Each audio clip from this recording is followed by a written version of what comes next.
Welcome you all to the legal wings academy. आज इस academy की तरफ से हम डिस्कस करने जा रहे हैं जेलो का पेपर। उससे पहले मैं आपको बता दूं, इस एकेडमी की तरफ से एक क्रैश कोर्स लॉन्च किया जा रहा है 10 जुलाई से।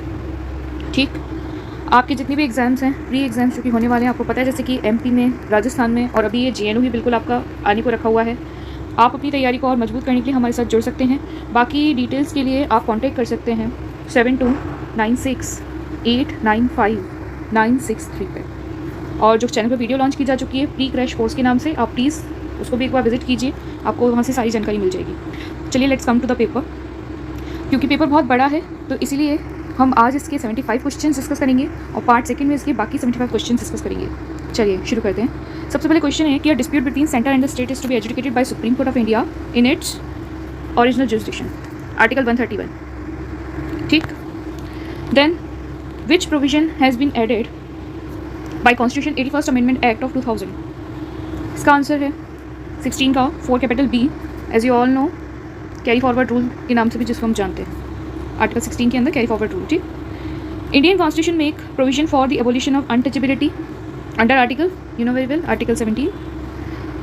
About Indian supreme court, which of the following statement is false? C, supreme court consist of 31 जजेस at present, as you all know, यही वाला गलत होगा। क्यों? सुप्रीम कोर्ट नंबर ऑफ जजेस अमेंडमेंट एक्ट आया था 2019 का, ठीक है ना, उसके अंदर जो नंबर ऑफ जजेस थे वो क्या कर दिए गए थे? 33 कर दिए गए थे। इसके अंदर CJI अभी इंक्लूडेड नहीं है, उनको मिला के 34 हो जाएगा नंबर। So the answer is 1। आगे, for being appointed as a जज of supreme court a person should have practice as an advocate in a high court for कितने साल के लिए होना चाहिए? इसका आंसर है आपका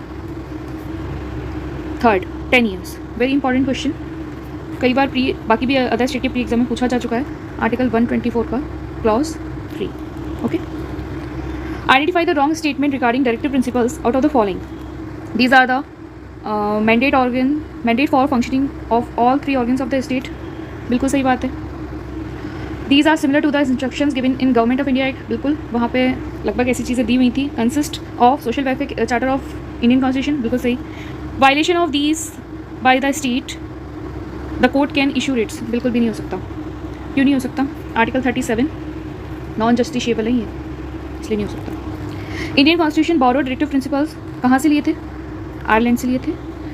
directive principles of state policy are incorporated in the following articles. Part 4 में दे रखे हैं, 36 से लेके 51 तक।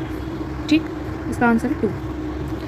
Based on the federal system the guardian of Indian constitution is definitely judiciary. Federal system पता है ना, जहाँ पे की जो पावर है वो डिवाइड होती है किसके बीच में? सेंटर और स्टेट के बीच में। That is called the federal system. India एक फेडरल सिस्टम का ही पार्ट।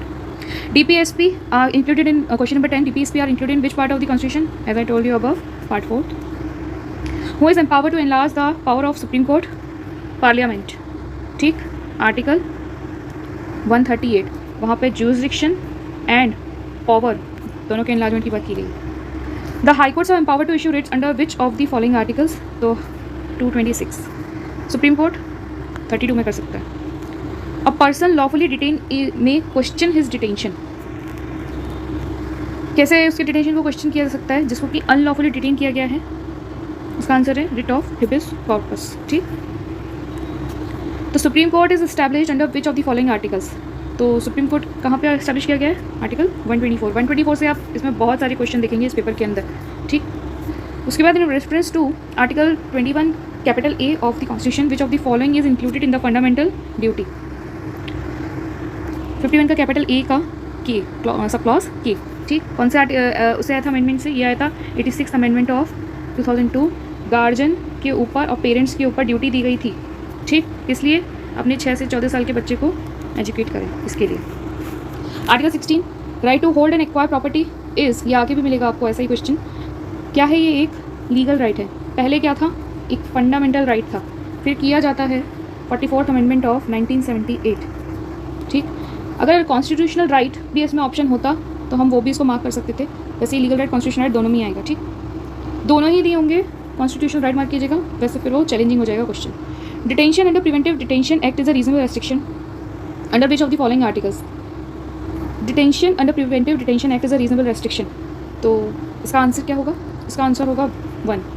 ये क्वेश्चन चैलेंज भी किया गया था, लेकिन आयोग ने इसको फिर भी 21 ही माना। ये आधा 22 के लिए चैलेंज किया गया था, लेकिन 21 क्यों होगा? क्या लिखा है उसमें आर्टिकल 21 में? No person shall be deprived of his personal life and liberty except procedure established by law. ये प्रोसीजर एस्टैब्लिश्ड बाय लॉ इसको आधार माना था, बोला था यही रीजनेबल रेस्ट्रिक्शन की बात की गई है। Supreme court exercises it's original jurisdiction under which article? Original jurisdiction किस आर्टिकल के अंदर सुप्रीम कोर्ट एक्सरसाइज का अपना? 131। ठीक। Supreme court exercise advisory jurisdiction 143, very important, बहुत बार पूछा जाता है मीन्स का, तो भी देखने मिल जाएगा आपको ये क्वेश्चन, जहाँ पे शॉर्ट क्वेश्चन आते हैं मीन्स में 143 बहुत पूछा जाता है। Under which article preventive detention imposes restriction on life and liberty? Article 22। ठीक। अब आप वो वाला क्वेश्चन जो पीछे वाला पढ़ेंगे ना, वहाँ पे जो आयोग ने आर्टिकल 21 माना था, आपको डिफरेंस समझ में आएगा कि क्या पूछने आ रहे हो। Under which article of the constitution of India the law declared by supreme court is binding on all the courts? 141। Which of the following jurisdiction can not be exercised by the high courts in India? High court के द्वारा कौन सा jurisdiction exercise नहीं किया जा सकता है? That is advisory jurisdiction, क्योंकि 143 में वो केवल सुप्रीम कोर्ट ही उसको एक्सरसाइज कर सकता है। Doctor Ambedkar termed as which of the following article as soul of the constitution? 32। आप बी आर अम्बेडकर की यदि कॉन्स्टिट्यूशनल डिबेट पढ़ेंगे उसमें उन्होंने उसको हार्ट एंड सोल बताया है, बहुत फेमस सेंटेंस है उनका, आप अपने मेंस के आंसर में भी इसको ऐड कर सकते हैं। The part 3 of the Indian constitution deals includes the following articles? Part 3 किससे रिलेटेड है? एफआर से रिलेटेड है, 12 to 35 इसके अंदर आएगा। Concept of judicial review is adopted by framers of Indian constitution from the constitution of which country? The answer is USA, United States of America। ठीक। उसके बाद सेक्शन आर्टिकल क्वेश्चन 26 कहता है which of the following directive principles of state policy is not included under the constitution of India? Organisation of village panchayat है 40, common civil code है 44, बहुत चर्चा का विषय बना हुआ है आजकल। Separation of judiciary from executive ये भी है। Right of minorities relating to the establishment and administration of education institutions, ये क्योंकि ये क्या है? फंडामेंटल राइट है, article 13। Question number 27। Out of the following which one is not the object of the DPSP? क्या ऑब्जेक्टिव नहीं है DPSP का? वेलफेयर स्टेट को स्टैब्लिश करना बिल्कुल है। Ensure democracy at grass root level, organisation of village panchayat की बात की गई है ना 40 में। स्टैब्लिश रिलीजियस स्टेट ये नहीं हो सकता, क्यों? Secular, nor anti god, neither pro god. ठीक, ये है अपनी India. To ensure living wages to workman, ये भी बिल्कुल है, तो इसका आंसर होगा 3rd। 28 the words union of states, देखिए ये जो है ना ये डिलीट किया गया था, अब मैं बताती हूँ क्यों डिलीट किया गया था। देखें, the words union of states in preamble of the Indian constitution is taken from the constitution of which country? तो पहली चीज़ तो ये प्रीएम्बल में नहीं है, ये आर्टिकल 21 में दे रखा है, सॉरी आर्टिकल 1 के अंदर दे रखा है।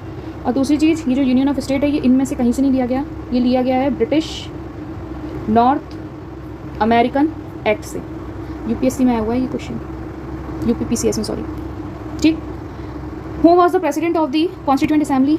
डॉक्टर राजेंद्र प्रसाद, इंडिया के फर्स्ट प्रेसिडेंट भी थे वो। ठीक। Under article 21 of the Indian Constitution, the words procedures established by law are taken from which of the following from the constitution of which of the following country? Japan. Out of the following which is not related to the Indian Constitution? Democratic है, federal है, ये आपको preamble में मिल जाएगा। Federal आपको constitution का structure देखे समझ में आ जाएगा। सेक्युलर सोशलिस्ट है। प्रेसिडेंशियल फॉर्म ऑफ गवर्नमेंट नहीं है, अपने पार्लियामेंट्री फॉर्म ऑफ गवर्नमेंट है। ठीक, इसका आंसर हुआ 4। The number of the members of the drafting committee of the constitution were, देखिए थोड़ा थोड़ा हिस्ट्री से भी क्वेश्चन पूछे जाते हैं इसके। 7 है इसका आंसर। 33 अंडर आर्टिकल 14, ये क्वेश्चन जो है ना डिलीट किया गया था। क्यों डिलीट किया था? क्योंकि इसमें जो दोनों चीज़ें हैं, equality before law and equal protection of law, equality before law Britain से लिया गया था and equal protection of law USA से लिया गया था। ये क्वेश्चन के दो आंसर नहीं हो सकते, इसलिए क्वेश्चन डिलीट किया गया था। Right to health is a co commitment of which article of the Indian constitution? Article 24(1). Parmanand Katara, Bandhua Mukti, बहुत केसेस हैं इसके ऊपर। Freedom of speech and expression under article 19 is a, क्या है ये? क्वालिफाइड राइट है। क्यों? 19 क्लॉज 2 से लेकर 6 तक बहुत रेस्ट्रिक्शन लगाए हुए हैं, that is why it is a qualified right. Right to privacy is an expression of right under article 21 Puttaswamy case. ठीक। How many fundamental freedoms are included under article 19? अभी ऊपर बताया 6 फ्रीडम्स बताई हुई हैं इसके अंदर। 38 the preamble of the constitution of India declared India as a republic because head of the state is elected in democratic manner. Right to acquire in hold property, it is fundamental right of बचा नहीं, vested right ये है नहीं, ordinary right हम कहेंगे नहीं, acquired right ये है नहीं। मैंने क्या बताया था, या तो इसको लीगल राइट कीजिएगा या कॉन्स्टिट्यूशनल राइट कीजिएगा, दोनों में से कोई ऑप्शन नहीं है। ये क्वेश्चन डिलीट किया गया था, क्वेश्चन नंबर 39 को डिलीट किया गया था। ठीक। Question number 40 how many types of fundamental rights are provided, very easy question. 6 कौन कौन से हैं ज़रा बताइए कमेंट में। What is the nature of directive principles of state policy, mandatory ये है नहीं। अभी आप देख पाएंगे कि आप पिछले क्वेश्चन में जो है ना थोड़ा सा जो है क्लैश कर रहा है, तो ये है थोड़ी सी आपकी गलती। जस्टिशिएबल ये है नहीं, ठीक, वो भी मैंने आपको ऊपर समझा दिया। Neither it is recommendatory, neither essential to govern, it is near directory. इसका नेचर पूछा है यहाँ पे, ऊपर वाला क्वेश्चन पढ़िएगा आपको समझ में आएगा यहाँ पे ये मैंडेटरी क्यों नहीं और वहाँ क्यों था। द कोर्ट में give the command by which writ, किस रिट से, मैंडेटरी से दिया सकते हैं। The term state under article 12 of Indian Constitution is for the purposes of the application of which part? Part third and part fourth both. Part third आपको पता है यहाँ पे दे दिया, आर्टिकल 12 में स्टेट बता रखा है, और पार्ट 4 जो DPSP से रिलेटेड है वो किस में बता रखा है, वो बता रखा है आर्टिकल 36 के अंदर। The interest of minorities is protected under which article of the Indian constitution, interest of the minorities कहाँ प्रोटेक्ट किया जाता है, आर्टिकल 29। अनटचेबिलिटी मैंने आपको बोला था, रिपीट क्वेश्चन हो रहा है आगे इसी में, article 17। The concept of single citizenship is adopted in India from the constitution of which country, United Kingdom, UK. Right to information is a, क्या है ये, फंडामेंटल राइट है, केस पता होगा, secretary ministry of information and broadcast versus cricket council का case था, if I am not wrong, ये शायद 1995 का केस है। तो इसका आंसर हो गया फंडामेंटल राइट 1, ठीक। अब आता है question number 49, find the mismatched out of the following. Mismatched कौन सा इसमें से गलत हुआ है। Cultural education right 29 to 30, religious freedom 25 to 28, right to equality non discrimination 14 to 18, right against exploitation ये गलत है, 23-24 में दे रखा है। 4 फंडामेंटल राइट्स आपके यहाँ पे हो गए, 2 और बचे हैं, बता दीजिए कमेंट में क्या बचे हैं। 50 can customary law prevalent in India में be tested as the touchstone of the constitution, बिल्कुल की जा सकती है। आर्टिकल 13 के 3 का ए जहाँ पे लॉ की डेफिनेशन दे रखी है उसमें कस्टम्स को भी इंक्लूड किया गया है। Preamble of the Indian constitution name our country, देखिए ये क्वेश्चन जो है ना डिलीट किया गया था, क्यों डिलीट किया गया था इस क्वेश्चन को, अगेन यहाँ पे प्रीएम्बल में नहीं बता रखा है, ये आर्टिकल 1 बता रखा है, वहाँ पे बोल रखा है इंडिया दैट इज़ भारत, ठीक, ये क्वेश्चन डिलीट हुआ था। 52 under power of judicial review the supreme court and high courts, क्या कर सकते हैं supreme court and high court अपनी रिव्यू पावर को एक्सरसाइज करते हुए। रिव्यू इट्स ओन जजमेंट, नहीं जी। रिव्यू द फंक्शनिंग, नहीं। रिव्यू द कॉन्स्टिट्यूशन पीरियडिकली, नहीं। फिर लेजिस्लेचर क्या करेगा, ये चीज़ वो करते नहीं है, सुप्रीम कोर्ट हाई कोर्ट ये करते हैं। Examine the constitutional validity of the laws, article 13, 32 एंड 226 पढ़ेंगे इसके लिए। Question number 54 the high court जजेस retire at the age of, कौन सी एज पे रिटायर होते हैं, 62 years and it's article 217। Which of the following has been taken from the British constitution, fundamental rights लिए गए। हु अपॉइंट्स जजेस of the high court, president, article 124। Appointment and transfer of जजेस के ऊपर बहुत लंबी चौड़ी केस लॉस की कहानी है, तभी अभी तक सेटलमेंट नहीं हुआ है, आपको पता है अक्सर जुडिशरी की इंडिपेंडेंस पे सवाल उठाया जाता है इसी चीज़ को लेकर। Judiciary shall be separated from the executive, the provision is given in DPSP, article 50। The personal freedom is guaranteed bye habeas corpus, ऊपर भी पूछा गया था ये क्वेश्चन, ठीक। द सुप्रीम कोर्ट जजेस गेट देयर सैलरी फ्रॉम, कहाँ से मिलती है सुप्रीम कोर्ट जजेस को अपनी salary, consolidated fund of India. इसलिए हम पढ़ेंगे आर्टिकल 112, उसमें कुछ आइटम्स की लिस्ट दी हुई है जिसमें कि बता रखा है कि 266 में कंसोलिडेटेड फंड ऑफ इंडिया से कौन कौन से जो है फंड को विड्रॉ किया जाएगा। तो सुप्रीम कोर्ट जजेस की जो सैलरी है वो कंसोलिडेटेड फंड ऑफ इंडिया से आती है, सुप्रीम कोर्ट जजेस की पेंशन भी वहीं से आती है। अपन देखेंगे हाई कोर्ट जजेस की पेंशन भी कंसोलिडेटेड फंड ऑफ इंडिया से ही आती है, लेकिन हाई कोर्ट जजेस की जो सैलरी है वो कंसोलिडेटेड फंड ऑफ स्टेट से आती है, ठीक। The meaning of supreme court and high court as a court of record is article 129, ठीक। क्या होगा इसका answer, the court that preserve all records including power to punish and for contempt. 61 the correct combination of the concept of justice under preamble of the Indian constitution is social, economic and political. MP civil जज का जो paper हुआ था ना 2021 में, उसमें भी ये क्वेश्चन आया था, लेकिन उन्होंने आर्टिकल 38 के हवाले से पूछा था ये क्वेश्चन, ठीक, पढ़िएगा article 38। Out of the constitution which is called, out of the following which is called the mini constitution, 42nd amendment of 1976। Article 39 capital A of the Indian constitution relates to equal justice and free legal aid, again 42nd amendment of 1976 से आया था। The provision of uniform civil code made by which of the following article. देखिए आधे answer तो ना 2-3 question के तो आपको ऊपर से लेके अभी तक समझ में आ चुका होगा कि इस पेपर के अंदर ही मिल जाएंगे। आर्टिकल 44, ठीक, ऊपर भी आया था ना ये क्वेश्चन, मिसमैच कौन सा है उस वाले क्वेश्चन में पूछा गया था ये। Which constitutional amendment had given the primacy to directive principles over the fundamental rights. Second question है, सेकंड आंसर होगा इसका, 42nd अमेंडमेंट इसका आंसर होगा। और ये भी पूरी केस लॉ पे बेस्ड है, केशवानंद से चंपाकम दोराइजन से लेके मिनर्वा मिल्स तक, ठीक। इस केस के बाद से इसको वापस उसी पोजीशन में रिस्टोर कर दिया गया था जिस पे कि 42nd अमेंडमेंट से आया था। द सुप्रीम कोर्ट जज may be remove from office by, किसके द्वारा रिमूव किया जा सकता है? President on the recommendation of the parliament. Article 124 का क्लॉज 4। ग्राउंड क्या होते हैं? प्रूव्ड मिसबिहेवियर एंड इनकैपेसिटी, ठीक। 67 who adopted the constitution of India? Constituent assembly, preamble में लिखा हुआ है। Out of the following which is not a basic feature of the Indian constitution? Federal system of government है, distribution of power to central state, independence of judiciary है, presidential form of government नहीं है क्योंकि we have the parliamentary form of government.